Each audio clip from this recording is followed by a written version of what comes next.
how do you make a painting that feels more like you, or something that you like, right?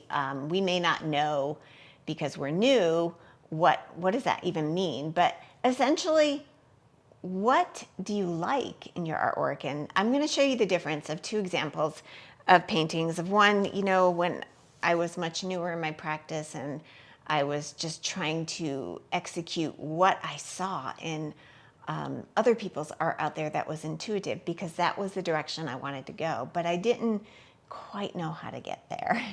And this all, by the way, is something we teach about in the Abstracted Artist, because it's a very big deal, especially if you work in the abstract realm, to figure out how to go in a direction and what it takes to get there.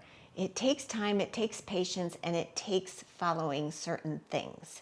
And that's what I have all lined out there. If that's something you are interested in, we're going to link a wait list down below. And when the time comes out, you can get on the wait list to find out when we open it, because I just do it a couple times a year and then work with those artists. But I want to show you these examples. So this is me wanting to get into abstract art when I was just looking at art and didn't really understand like what it all meant and why the artist chose certain things. And of course, my tools were really tiny. So it looks, in my eyes, it looks really planned. There's really no main mood or everything. Everything is like proportioned too close together. The color values, the sizes of everything, the amounts of colors that I use, it's all very similar. So there's really you wouldn't know what was I trying to say with this? What was the main point of this painting? There's nothing that stands out. And so it comes across confused or even flat. When we do the opposite and we focus on what we work on in the Abstracted Artist is, what would be more like me? What do I like in my art? It's not just looking at other people's art and going, I could do that. Let me play. You're not going to get what you want, right? And you may have tried that already, and so but you have to bring more of yourself into it, and you simplify things. And so when I do that, I get stuff like this. And remember, it's all relative. So what resonates with me may not resonate with another artist or person or viewer.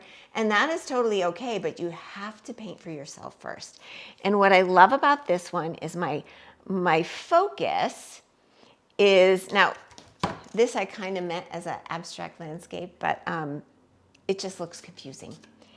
And what I loved was were certain things that I noticed about me, and the simplicity and the certain colors and how they were used, right? That is me, and it's different from other people. So I had to figure out how to bring it in. And then I brought in other aspects of myself, like here is some selenite that I crushed, but the colors and the way I used them and just the mood that I wanted to come across, that feels so much better to me than something like this that doesn't really speak me to me. And, it takes time to figure that out.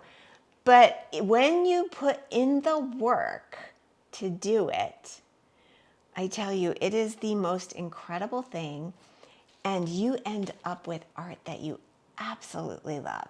And if you can imagine this, I want to leave you with this, because we love to create vibes and spaces in our home that you can feel something when you walk in. I know I love that, because you just want to stay there.